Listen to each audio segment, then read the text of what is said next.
ಪುಟ್ಟಕ್ಕನ ಮಕ್ಕಳು ಸೀರಿಯಲ್. ಮಗಳ ಜೀವನ ಸರಿಪಡಿಸಲು ಹೋಗಿ ಸಂಕಷ್ಟಕ್ಕೆ ಸಿಲುಕಿದ ಪುಟ್ಟಕ್ಕ, ಬಂಗಾರಮ್ಮ ಹೇಗಾದರೂ ಮಾಡಿ ಜೈಲಿಂದ ರಿಲೀಸ್ ಮಾಡಿಸಬೇಕು ಎಂದು ಪುಟ್ಟಕ್ಕ ಆಲೋಚನೆ ಮಾಡುತ್ತಿದ್ದಾಳೆ. ಪದ್ಮ ಮನೆಗೆ ಹೋಗಿ ಆಕೆಯ ಕುತಂತ್ರ ಬಾಯಿ ಬಿಡಿಸಿ ಸ್ಟೇಷನ್ಗೆ ಕರೆದುಕೊಂಡು ಹೋಗುತ್ತಾಳೆ. ಪುಟ್ಟಕ್ಕಗೆ ತನ್ನ ಮಗಳು ಸ್ನೇಹ ಚೆನ್ನಾಗಿ ಇರಬೇಕು, ಆಕೆ ಯಾವ ಕುತಂತ್ರಕ್ಕೆ ಬಲಿಯಾಗಬಾರದು ಎನ್ನುವ ಮಹದಾಸೆ. ಪದ್ಮಳನ್ನು ಪುಟ್ಟಕ್ಕ ಬಂಗಾರಮ್ಮನ ಮನೆಗೆ ಕರೆದುಕೊಂಡು ಬರುತ್ತಾಳೆ. ನಾನು ನಿಮಗೆ ನಿಜ ವಿಚಾರ ಹೇಳಲು ನಿಮ್ಮ ಮನೆಗೆ ಪದ್ಮನ ಕರೆದುಕೊಂಡು ಬಂದಿದ್ದೇನೆ ಅಮ್ಮನವರೇ ಎಂದು ಪುಟ್ಟಕ್ಕ ಹೇಳುತ್ತಾಳೆ. ಪದ್ಮ ಬಳಿ ಕೊಂಚ ಜೋರಾಗಿ ಮಾತನಾಡಿದಾಗ ಪುಟ್ಟಕ್ಕ, ಪದ್ಮ, ನನ್ನ ಬಳಿ ನೀನು ಏನು ಹೇಳಿದ್ದೀಯೋ ಅದನ್ನು ಅವರ ಬಳಿ ಹೇಳಿಬಿಡು. ಇಲ್ಲ ಎಂದಾದರೆ ಪರಿಣಾಮ ಸರಿ ಇಲ್ಲ. ನೀನು ಯಾಕೆ ಹೀಗೆ ಮಾಡುತ್ತಿದ್ದೀಯ ಎನ್ನುವ ಅರಿವು ನಿನಗೆ ಇದೆಯಾ? ಹಣದ ಆಸೆಗಾಗಿ ಅಮ್ಮನವರ ವಿರುದ್ಧ ಸಂಚು ಮಾಡಿದ್ದು ಸರಿಯಾ ಎಂದು ಜೋರಾಗಿ ಪದ್ಮಳನ್ನು ಪುಟ್ಟಕ್ಕ ಪ್ರಶ್ನೆ ಮಾಡುತ್ತಾಳೆ. ಬಂಗಾರಮ್ಮ ಮಾತ್ರ ಏನು ಮಾತನಾಡದೆ ಸುಮ್ಮನೆ ಇರುತ್ತಾಳೆ. ಊರವರಿಗೆ ಬಂಗಾರಮ್ಮ ನ್ಯಾಯ ಹೇಳುತ್ತಿದ್ದರು. ಆದರೆ ಇದೀಗ ತನ್ನ ಸೊಸೆಯಿಂದಾಗಿ ತನಗೆ ತಲೆ ತಗ್ಗಿಸುವ ಮಟ್ಟಿಗೆ ಬಂದು ನಿಂತಿದೆ. ಪುಟ್ಟಕ್ಕ ತನ್ನ ಮಗಳು ಮಾಡಿದ ತಪ್ಪನ್ನು ತಿದ್ದಿ ಹೇಗಾದರೂ ಮಾಡಿ ಸರಿ ಮಾಡಲೇಬೇಕು, ಇಲ್ಲವಾದರೆ ಸಹನ ಜೀವನ ಹಾಗೆ ಆಕೆಯ ಜೀವನ ದಿಕ್ಕು ತಪ್ಪುತ್ತದೆ ಎಂದು ಖಚಿತ ಆಕೆಗೆ ತಿಳಿದಿತ್ತು. ಇತ್ತ ಬಂಗಾರಮ್ಮ ಕೂಡ ತನ್ನ ಸೊಸೆಯನ್ನು ಮನೆಯಿಂದ ಆಚೆ ಹಾಕಿದರೆ ಮಾತ್ರ ಇದಕ್ಕೆಲ್ಲ ಫುಲ್ ಸ್ಟಾಪ್ ಇಟ್ಟ ಹಾಗೆ ಎಂದು ಅಂದುಕೊಂಡು ಇರುತ್ತಾಳೆ. ಪುಟ್ಟಕ್ಕ ಪದ್ಮ ಬಳಿ ಕೊಂಚ ಜೋರಾಗಿಯೇ ಕೇಳುತ್ತಾಳೆ, ಯಾರು ನಿನಗೆ ಹಣ ಕೊಟ್ಟು ಈ ರೀತಿ ಮಾಡು ಎಂದಿದ್ದು ಎಂದಾಗ ಪದ್ಮೆ ಸ್ನೇಹಳತ್ತ ಬೆರಳು ಮಾಡಿ ಸ್ನೇಹ ಎಂದು ಹೇಳುತ್ತಾಳೆ. ನಿಜ ಹೇಳುವಂತೆ ಬೇಡಿಕೊಂಡ ಪುಟ್ಟಕ್ಕಗೆ ಇನ್ನಷ್ಟು ಆತಂಕ ಆಗುತ್ತದೆ. ನನ್ನ ಮಗಳು ಯಾವತ್ತೂ ಹೀಗೆ ಮಾಡುವವಳು ಅಲ್ಲ, ಆಕೆ ಬಹಳ ಒಳ್ಳೆಯವಳು. ಆಕೆಗೆ ಹಣ ಕೊಟ್ಟು ನಿನ್ನ ಬಳಿ ಹೀಗೆಲ್ಲ ನಡೆದುಕೊಳ್ಳುತ್ತಾಳೆ ಎಂದು ನಿನಗೆ ಅನ್ನಿಸುತ್ತಿದೆಯಾ ಎಂದು ಕೇಳಿದಾಗ ಬಂಗಾರಮ್ಮ ಕೊಂಚ ಜೋರಾಗಿ ಹೇಳುತ್ತಾರೆ, ಎದುರಲ್ಲಿಯೇ ಸಾಕ್ಷಿ ಇರಬೇಕಾದರೆ ನೀನು ಹೇಗೆ ಇದನ್ನು ಸಮರ್ಥನೆ ಮಾಡಿಕೊಳ್ಳುತ್ತೀಯ? ಸಾಕು ಪುಟ್ಟಕ್ಕ, ನಿನ್ನ ಮಗಳ ಕಡೆಗೆ ನೀನು ಮಾತನಾಡಿದ್ದು ಸಾಕು, ಇನ್ನಾದರೂ ಕೊಂಚ ಯೋಚನೆ ಮಾಡಿ ಮಾತನಾಡು ಎಂದು ಹೇಳುತ್ತಾರೆ. ಸುಳ್ಳು ಆರೋಪ ಕೇಳಿ ನೊಂದ ಪುಟ್ಟಕ್ಕ ಮಾತ್ರ ಯಾರು ಏನೇ ಹೇಳಲಿ ಸ್ನೇಹ ಈ ಥರ ಕೆಲಸ ಮಾಡುತ್ತಾಳೆ ಎಂದರೆ ನಾನು ನಂಬುವುದಿಲ್ಲ ಎಂದು ಹೇಳಿ ಪದ್ಮಳನ್ನು ಗದರಿಸಿ ಹೇಳುತ್ತಾಳೆ. ಪದ್ಮ, ನಿಜ ಹೇಳು, ಯಾರು ಹೀಗೆ ಮಾಡಿದ್ದು ಎಂದಾಗ ಪದ್ಮ, ನಿಮ್ಮ ಮಗಳು ಸ್ನೇಹನೇ ಹಣ ಕೊಟ್ಟು ಹೀಗೆ ಮಾಡಿ ಎಂದಳು ಎನ್ನುತ್ತಾಳೆ. ಪುಟ್ಟಕ್ಕಗೆ ಏನು ಮಾಡಬೇಕು ಎಂದು ತಿಳಿದಾಗುತ್ತದೆ. ಪುಟ್ಟಕ್ಕ, ಶ್ರೀ ಬಳಿ ನೀನು ಇದನ್ನೆಲ್ಲ ನಂಬುತ್ತೀಯ? ಇದನ್ನೆಲ್ಲ ಸ್ನೇಹ ಮಾಡಿದಳು ಎಂದು ನಿನಗೆ ಅನಿಸುತ್ತೆ ಎಂದಾಗ ಕಂಠಿ ಮುಖ ಕೆಳಗೆ ಮಾಡುತ್ತಾನೆ. ರಾಧ ಹೊಸ ವರಸೆ.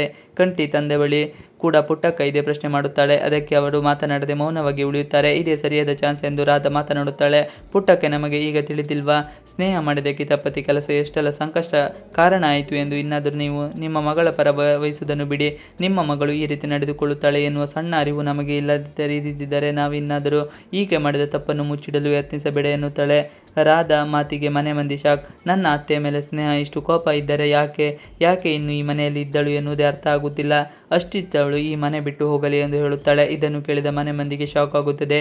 ಪುಟ್ಟಕ್ಕ ಬಳಿ ರಾಧ ಹೇಳುತ್ತಾಳೆ, ನೀವು ನಿಮ್ಮ ಮಗಳನ್ನು ನಿಮ್ಮ ಮನೆಗೆ ಕರೆದುಕೊಂಡು ಹೋಗಿ, ಈಕೆ ಇಲ್ಲಿ ಇದ್ದರೆ ನನ್ನ ಅತ್ತೆಗೆ ಸಂಕಷ್ಟ ಎಂದು ಹೇಳುತ್ತಾಳೆ. ಮುಂದೇನಾಗುತ್ತೆ ಎಂಬುದನ್ನು ಕಾದು ನೋಡಬೇಕಾಗಿದೆ. ಪೇಪರ್ಗೆ ಕಂಠಿ ಸಹಿ. ಪುಟ್ಟಕ್ಕನಿಗೆ ಮತ್ತೊಂದು ಸಂಕಷ್ಟ. ಸ್ನೇಹ ಜೀವನಕ್ಕೆ ಆಕೆ ತೆಗೆದುಕೊಂಡ ಕೆಲವು ನಿರ್ಧಾರಗಳು ಸಂಚಕಾರವಾಗಿ ಪರಿಗಣಿಸಿದೆ. ಆಸ್ಪತ್ರೆಯಲ್ಲಿ ರಾಣಿಯ ತಂದೆ ಸಾವು ಬದುಕಿನ ನಡುವೆ ಹೋರಾಟ ಮಾಡುತ್ತಿದ್ದಾರೆ. ಆಕೆಯ ತಾಯಿ ಬೇರೆಯವರ ಜೊತೆ ಹಣವನ್ನು ತೆಗೆದುಕೊಂಡು ಬೀರುವಿನಲ್ಲಿ ಎತ್ತಿಡುತ್ತಿದ್ದಾಳೆ. ಆದರೆ ಇದ್ಯಾವುದು ಸ್ನೇಹ ಅರಿವಿಗೆ ಬರುತ್ತಿಲ್ಲ. ಪುಟ್ಟಕ್ಕ ಫೋನ್ ಮಾಡಿ ಬಳಿಕ ಸ್ನೇಹಗೆ ಏನು ಮಾಡಬೇಕು ಅಂತ ದಿಕ್ಕೆ ತೋಚದೆ ಆಗಿರುತ್ತದೆ. ನಾನು ಮಾಡಿದೆ ಸರಿ ಎನ್ನುವ ಆಲೋಚನೆಯಲ್ಲಿ ಸ್ನೇಹ ಇರುತ್ತಾಳೆ. ಇತ್ತ ಪುಟ್ಟಕ್ಕ ಸ್ನೇಹಗೆ ಕರೆ ಮಾಡಿ, ನಾನು ನಿನ್ನ ತಾಯಿ ಎಂದು ಅಂದುಕೊಳ್ಳಬೇಡ, ನಿನ್ನ ಕಾಲಿಗೆ ಬೀಳುತ್ತೇನೆ ಸ್ನೇಹ, ದಯಮಾಡಿ ಬಂಗಾರಮ್ಮ ಅವರನ್ನು ಜೈಲಿಂದ ಬಿಡಿಸಿಬಿಡು. ಬಂಗಾರಮ್ಮ ಬಡ್ಡಿಗೆ ಹಣವನ್ನು ನೀಡಿ ಜನರಿಗೆ ಉಪಕಾರ ಮಾಡಿದ್ದಾರೆ. ಅವರ ಜೊತೆ ಉಪಕಾರ ಪಡೆದುಕೊಂಡು ಇರುವವರಲ್ಲಿ ನಾನು ಒಬ್ಬಳು.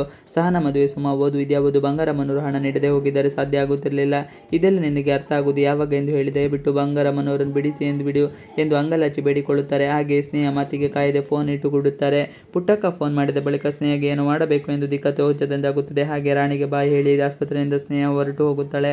ಅಷ್ಟರಲ್ಲಿ ಆಸ್ಪತ್ರೆಗೆ ಬಂದಂತಹ ಸ್ನೇಹ ಹಾಗೂ ರಾಣಿ ಚಲನವಲನವನ್ನು ಗಮನಿಸುತ್ತಿರುತ್ತಾರೆ. ಆತನಿಗೆ ಹೇಗಾದರೂ ಮಾಡಿ ರಾಣಿ ತಂದೆಯನ್ನು ಸಾಯಿಸಬೇಕು ಎನ್ನುವ ಹಠ ಇರುತ್ತೆ. ಸ್ನೇಹ ರಾಣಿ ಇಬ್ಬರು ಹೋದ ಬಳಿಕ ಆತನ ರಾಣಿ ತಂದೆಯನ್ನು ಉಸಿರುಗಟ್ಟಿ ಸಾಯಿಸಲು ಪ್ರಯತ್ನ ಪಡುತ್ತಾರೆ. ಮುರಳಿ ಮಾತಿಗೆ ಕೋಪಗೊಂಡು ಸ್ನೇಹ ಕಂಠಿ ತನ್ನ ತಾಯಿ ಜೈಲು ಸೇರುವುದನ್ನು ಕಂಡು ಬಹಳ ನೋವು ಪಡುತ್ತಿರುತ್ತಾನೆ. ತನ್ನ ತಾಯಿ ಚೆನ್ನಾಗಿರಬೇಕು, ಆಕೆ ಹಾಗೂ ಸ್ನೇಹ ಸಂಬಂಧ ಸರಿ ಹೋಗಬೇಕು ಎಂದು ಬಹಳ ಪ್ರಯತ್ನ ಪಡುತ್ತಾನೆ. ಆದರೆ ಅದು ಸಾಧ್ಯ ಆಗುವುದೇ ಇಲ್ಲ. ಸ್ನೇಹಗೆ ಅವಳದ್ದೇ ಸರಿ, ಆಕೆಗೆ ಅತ್ತೆ ಕೂಡ ಹೀಗೆ ಕಂಠಿ ಆಲೋಚನೆ ಮಾಡಿ ಕುಳಿತುಕೊಂಡಿರಬೇಕಾದ್ರೆ ಅಲ್ಲಿಗೆ ಬಂದ ಮುರಳಿ ಕೊಂಚ ಜೋರಾಗಿ ಮಾತನಾಡುತ್ತಾನೆ. ಶ್ರೀ, ನಿಮಗೆ ಈಗಲಾದರೂ ಗೊತ್ತಾಯ್ತಾ ನನ್ನ ನೋವು ಏನು ಅನ್ನೋದು? ಈಗ ಏನು ಗೊತ್ತಾಯ್ತಾ ಎಂದು ಕೇಳುತ್ತಾನೆ. ನೋವು ಹಂಚಿಕೊಂಡ ಮುರಳಿ, ನನ್ನ ನೋವಿಗೆ ಇದೀಗ ನೀವು ಬೆಲೆ ಕೊಡುತ್ತೀರಾ? ನನಗೆ ಬಹಳ ಬೇಸರ ಆಗಿದ್ದು ಇದಕ್ಕೆ. ನನ್ನ ತಾಯಿ ಜೈಲಿನಲ್ಲಿ ಇರುವುದನ್ನು ನಾನು ಹೇಗೆ ಸಹಿಸಿಕೊಳ್ಳುವುದು? ಶ್ರೀ, ಇದೀಗ ನಿಮ್ಮ ಹೆಂಡತಿ ಏನು ಅಂತ ಪ್ರಶ್ನೆ ಕೇಳಿದಿರಿ, ಅದನ್ನೇ ನಾನು ತಾನೇ ಮಾಡಿದ್ದು. ಆದರೆ ನನ್ನನ್ನು ಯಾಕೆ ಎಲ್ಲರೂ ವೈರಿಯ ಹಾಗೆ ನೋಡುತ್ತೀರಿ ಎಂದಾಗ ಮುರಳಿ ಮೇಲೆ ಕಂಠಿ ರೇಗಾಡುತ್ತಾನೆ. ಆತನಿಗೆ ಸಹನ ಮಾಡಿದ್ದು ಬಹಳ ದೊಡ್ಡ ತಪ್ಪು ಎನ್ನುವುದು ಮನಸ್ಸಿನಲ್ಲಿ ಕೂತು ಬಿಟ್ಟಿದೆ. ಆದ ಕಾರಣ ಅದನ್ನು ಯಾರೇ ಬಂದರೂ ತಲೆಯಿಂದ ತೆಗೆದುಹಾಕಲು ಸಾಧ್ಯವೇ ಇಲ್ಲ. ರಾಧ ಕುತಂತ್ರಕ್ಕೆ ಬಲಿಯಾದ ಕಂಠಿ. ಇತ್ತ ರಾಧ ಕಂಠಿಯ ಬಳಿ ಬಂದು, ಮಾವ, ನಾನು ಅತ್ತೆಯನ್ನು ಬಿಡಿಸಿಕೊಂಡು ಬರುತ್ತೇನೆ, ಆದರೆ ನನಗೆ ಈ ಕಾಗದ ಪತ್ರಕ್ಕೆ ನಿಮ್ಮ ಸಹಿ ಬೇಕು ಎಂದು ಹೇಳುತ್ತಾನೆ. ಕಂಠಿ ತನ್ನ ಅಮ್ಮನಿಗಾಗಿ ಏನು ಬೇಕಾದರೂ ಮಾಡಲು ತಯಾರಾಗಿರುತ್ತಾನೆ. ಆತ ರಾಧ ಮಾತನ್ನು ಕೇಳಿ ಆಗ ಆ ಕಾಗದ ಪತ್ರಕ್ಕೆ ಸಹಿ ಮಾಡುತ್ತಾನೆ. ಅದು ಕಂಠಿಯನ್ನು ಪಡೆದುಕೊಳ್ಳಬೇಕು ಎನ್ನುವ ಉದ್ದೇಶದಿಂದ ಈ ರೀತಿಯ ನಿರ್ಧಾರವನ್ನು ತೆಗೆದುಕೊಳ್ಳುತ್ತಾಳೆ. ಅದು ಡಿವೋರ್ಸ್ ಪೇಪರ್ ಆಗಿರುತ್ತದೆ. ಸ್ನೇಹ ಮಾತ್ರ ಕಂಠಿ ಯಾವತ್ತೂ ನನ್ನನ್ನು ದೂರ ಮಾಡುವುದಿಲ್ಲ ಎಂದು ನಂಬಿದ್ದಾಳೆ. ಆಕೆಗೆ ಕಂಠಿ ಮೇಲೆ ಅಪಾರವಾದ ಪ್ರೀತಿ. ಆದರೆ ಕಂಠಿ ಮನಸ್ಸನ್ನು ಘಾಸಿ ಮಾಡಿದ್ದಕ್ಕೆ ಮುಂದೆ ನಗುತ್ತೆ ಎನ್ನುವುದನ್ನು ಕಾದು ನೋಡಬೇಕಾಗಿದೆ. ಪುಟ್ಟಕ್ಕನ ಮಕ್ಕಳು ಸೀರಿಯಲ್. ಮಗಳ ಜೀವನ ಸರಿಪಡಿಸಲು ಹೋಗಿ ಸಂಕಷ್ಟಕ್ಕೆ ಸಿಲುಕಿದ ಪುಟ್ಟಕ್ಕ ಬಂಗಾರಮ್ಮ ಹೇಗಾದರೂ ಮಾಡಿ ಜೈಲಿಂದ ರಿಲೀಸ್ ಮಾಡಿಸಬೇಕು ಎಂದು ಪುಟ್ಟಕ್ಕ ಆಲೋಚನೆ ಮಾಡುತ್ತಿದ್ದಾಳೆ. ಪದ್ಮ ಮನೆಗೆ ಹೋಗಿ ಆಕೆಯ ಕುತಂತ್ರ ಬಾಯಿ ಬಿಡಿಸಿ ಸ್ಟೇಷನ್ಗೆ ಕರೆದುಕೊಂಡು ಹೋಗುತ್ತಾಳೆ. ಪುಟ್ಟಕ್ಕಗೆ ತನ್ನ ಮಗಳು ಸ್ನೇಹ ಚೆನ್ನಾಗಿರಬೇಕು, ಆಕೆ ಯಾವ ಕುತಂತ್ರಕ್ಕೆ ಬಲಿಯಾಗಬಾರದು ಎನ್ನುವ ಮಹದಾಸೆ ಪದ್ಮಳನ್ನು ಪುಟ್ಟಕ್ಕ ಬಂಗಾರಮ್ಮನ ಮನೆಗೆ ಕರೆದುಕೊಂಡು ಬರುತ್ತಾಳೆ. ನಾನು ನಿಮಗೆ ನಿಜ ವಿಚಾರ ಹೇಳಲು ನಿಮ್ಮ ಮನೆಗೆ ಪದ್ಮನ ಕರೆದುಕೊಂಡು ಬಂದಿದ್ದೇನೆ ಅಮ್ಮನವರೇ ಎಂದು ಪುಟ್ಟಕ್ಕ ಹೇಳುತ್ತಾಳೆ. ಪದ್ಮ ಬಳಿ ಕೊಂಚ ಜೋರಾಗಿ ಮಾತನಾಡಿದಾಗ ಪುಟ್ಟಕ್ಕ, ಪದ್ಮ ನನ್ನ ಬಳಿ ನೀನು ಏನು ಹೇಳಿದ್ದೀಯೋ ಅದನ್ನು ಅವರ ಬಳಿ ಹೇಳಿಬಿಡು. ಇಲ್ಲ ಎಂದಾದರೆ ಪರಿಣಾಮ ಸರಿ ಇಲ್ಲ. ನೀನು ಯಾಕೆ ಹೀಗೆ ಮಾಡುತ್ತಿದ್ದೀಯ ಎನ್ನುವ ಅರಿವು ನಿನಗೆ ಇದೆಯಾ? ಹಣದ ಆಸೆಗಾಗಿ ಅಮ್ಮನವರ ವಿರುದ್ಧ ಸಂಚು ಮಾಡಿದ್ದು ಸರಿಯಾ ಎಂದು ಜೋರಾಗಿ ಪದ್ಮಳನ್ನು ಪುಟ್ಟಕ್ಕ ಪ್ರಶ್ನೆ ಮಾಡುತ್ತಾಳೆ. ಬಂಗಾರಮ್ಮ ಮಾತ್ರ ಏನು ಮಾತನಾಡದೆ ಸುಮ್ಮನೆ ಇರುತ್ತಾಳೆ. ಊರವರಿಗೆ ಬಂಗಾರಮ್ಮ ನ್ಯಾಯ ಹೇಳುತ್ತಿದ್ದರು. ಆದರೆ ಇದೀಗ ತನ್ನ ಸೊಸೆಯಿಂದಾಗಿ ತನಗೆ ತಲೆ ತಗ್ಗಿಸುವ ಮಟ್ಟಿಗೆ ಬಂದು ನಿಂತಿದೆ. ಪುಟ್ಟಕ್ಕ ತನ್ನ ಮಗಳು ಮಾಡಿದ ತಪ್ಪನ್ನು ತಿದ್ದಿ ಹೇಗಾದರೂ ಮಾಡಿ ಸರಿ ಮಾಡಲೇಬೇಕು. ಇಲ್ಲವಾದರೆ ಸಹನ ಜೀವನ ಹಾಗೆ ಆಕೆಯ ಜೀವನ ದಿಕ್ಕು ತಪ್ಪುತ್ತದೆ ಎಂದು ಖಚಿತ ಆಕೆಗೆ ತಿಳಿದಿತ್ತು. ಇತ್ತ ಬಂಗಾರಮ್ಮ ಕೂಡ ತನ್ನ ಸೊಸೆಯನ್ನು ಮನೆಯಿಂದ ಆಚೆ ಹಾಕಿದರೆ ಮಾತ್ರ ಇದಕ್ಕೆಲ್ಲ ಫುಲ್ ಸ್ಟಾಪ್ ಇಟ್ಟ ಹಾಗೆ ಎಂದು ಅಂದುಕೊಂಡು ಇರುತ್ತಾಳೆ. ಪುಟ್ಟಕ್ಕ ಪದ್ಮ ಬಳಿ ಕೊಂಚ ಜೋರಾಗಿಯೇ ಕೇಳುತ್ತಾಳೆ, ಯಾರು ನಿನಗೆ ಹಣ ಕೊಟ್ಟು ಈ ರೀತಿ ಮಾಡು ಎಂದಿದ್ದು ಎಂದಾಗ ಪದ್ಮೆ ಸ್ನೇಹಳತ್ತ ಬೆರಳು ಮಾಡಿ ಸ್ನೇಹ ಎಂದು ಹೇಳುತ್ತಾಳೆ.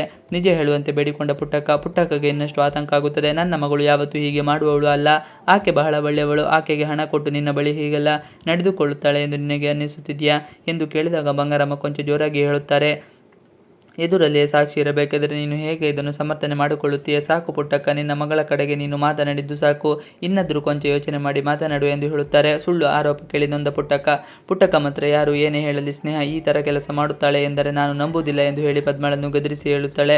ಪದ್ಮ, ನಿಜ ಹೇಳು, ಯಾರು ಹೀಗೆ ಮಾಡಿದ್ದು ಎಂದಾಗ ಪದ್ಮ, ನಿಮ್ಮ ಮಗಳು ಸ್ನೇಹನೇ ಹಣ ಕೊಟ್ಟು ಹೀಗೆ ಮಾಡಿ ಎಂದಳು ಎನ್ನುತ್ತಾಳೆ. ಪುಟ್ಟಕ್ಕಗೆ ಏನೋ ಮಾಡಬೇಕು ಎಂದು ತಿಳಿದಾಗುತ್ತದೆ. ಪುಟ್ಟಕ್ಕ, ಶ್ರೀ ಬಳಿ ನೀನು ಇದನ್ನೆಲ್ಲ ನಂಬುತ್ತೀಯ? ಇದನ್ನೆಲ್ಲ ಸ್ನೇಹ ಮಾಡಿದಳು ಎಂದು ನಿನಗೆ ಅನಿಸುತ್ತೆ ಎಂದಾಗ ಕಂಠಿ ಮುಖ ಕೆಳಗೆ ಮಾಡುತ್ತಾನೆ. ರಾಧಾ ಹೊಸ ವರಸೆ. ಕಂಠಿ ತಂದೆ ಬಳಿ ಕೂಡ ಪುಟ್ಟಕ್ಕ ಇದೇ ಪ್ರಶ್ನೆ ಮಾಡುತ್ತಾಳೆ. ಅದಕ್ಕೆ ಅವರು ಮಾತನಾಡದೆ ಮೌನವಾಗಿ ಉಳಿಯುತ್ತಾರೆ. ಇದೇ ಸರಿಯಾದ ಚಾನ್ಸ್ ಎಂದು ರಾಧಾ ಮಾತನಾಡುತ್ತಾಳೆ. ಪುಟ್ಟಕ್ಕೆ, ನಮಗೆ ಈಗ ತಿಳಿದಿಲ್ವಾ ಸ್ನೇಹ ಮಾಡಿದ ಕಿತಾಪತಿ ಕೆಲಸ ಎಷ್ಟೆಲ್ಲ ಸಂಕಷ್ಟ ಕಾರಣ ಆಯಿತು ಎಂದು? ಇನ್ನಾದರೂ ನೀವು ನಿಮ್ಮ ಮಗಳ ಪರ ವಹಿಸುವುದನ್ನು ಬಿಡಿ. ನಿಮ್ಮ ಮಗಳು ಈ ರೀತಿ ನಡೆದುಕೊಳ್ಳುತ್ತಾಳೆ ಎನ್ನುವ ಸಣ್ಣ ಅರಿವು ನಮಗೆ ಇಲ್ಲದಿದ್ದರೆ ನಾವಿನ್ನಾದರೂ ಈಕೆ ಮಾಡಿದ ತಪ್ಪನ್ನು ಮುಚ್ಚಿಡಲು ಯತ್ನಿಸಬೇಡ ಎನ್ನುತ್ತಾಳೆ. ರಾಧಾ ಮಾತಿಗೆ ಮನೆ ಮಂದಿ ಶಾಕ್. ನನ್ನ ಅತ್ತೆಯ ಮೇಲೆ ಸ್ನೇಹ ಇಷ್ಟು ಕೋಪ ಇದ್ದರೆ ಯಾಕೆ ಇನ್ನು ಈ ಮನೆಯಲ್ಲಿ ಇದ್ದಳು ಎನ್ನುವುದೇ ಅರ್ಥ ಆಗುತ್ತಿಲ್ಲ. ಅಷ್ಟಿದ್ದವಳು ಈ ಮನೆ ಬಿಟ್ಟು ಹೋಗಲಿ ಎಂದು ಹೇಳುತ್ತಾಳೆ. ಇದನ್ನು ಕೇಳಿದ ಮನೆ ಮಂದಿಗೆ ಶಾಕ್ ಆಗುತ್ತದೆ. ಪುಟ್ಟಕ್ಕ ಬಳಿ ರಾಧಾ ಹೇಳುತ್ತಾಳೆ, ನೀವು ನಿಮ್ಮ ಮಗಳನ್ನು ನಿಮ್ಮ ಮನೆಗೆ ಕರೆದುಕೊಂಡು ಹೋಗಿ, ಈಕೆ ಇಲ್ಲಿ ಇದ್ದರೆ ನನ್ನ ಅತ್ತೆಗೆ ಸಂಕಷ್ಟ ಎಂದು ಹೇಳುತ್ತಾಳೆ. ಮುಂದೇನಾಗುತ್ತೆ ಎಂಬುದನ್ನು ಕಾದು ನೋಡಬೇಕಾಗಿದೆ. ವಿಡಿಯೋ ಈ ವಿಡಿಯೋ ನಿಮಗೆ ಇಷ್ಟ ಆದರೆ ಪ್ಲೀಸ್ ಲೈಕ್ ಚಾನಲ್ ಸಬ್ಸ್ಕ್ರೈಬ್ ಮಾಡಿ. ನೀವು ನಮ್ಮ ಯೂಟ್ಯೂಬ್ ಚಾನಲ್ಗೆ ಸಬ್ಸ್ಕ್ರೈಬ್ ಆಗಿಲ್ಲ ಅಂದರೆ ಬೇಗ ಸಬ್ಸ್ಕ್ರೈಬ್ ಮಾಡ್ಕೊಳ್ಳಿ. ನಾವು ಹೋಗುವಂಥ ಎಲ್ಲ ವಿಡಿಯೋಗಳು ನಿಮಗೆ ನೋಟಿಫಿಕೇಶನ್ ಮುಖಾಂತರ ದೊರೆಯುತ್ತದೆ. Thanks for watching video. Please like channel subscribe our channel for more videos.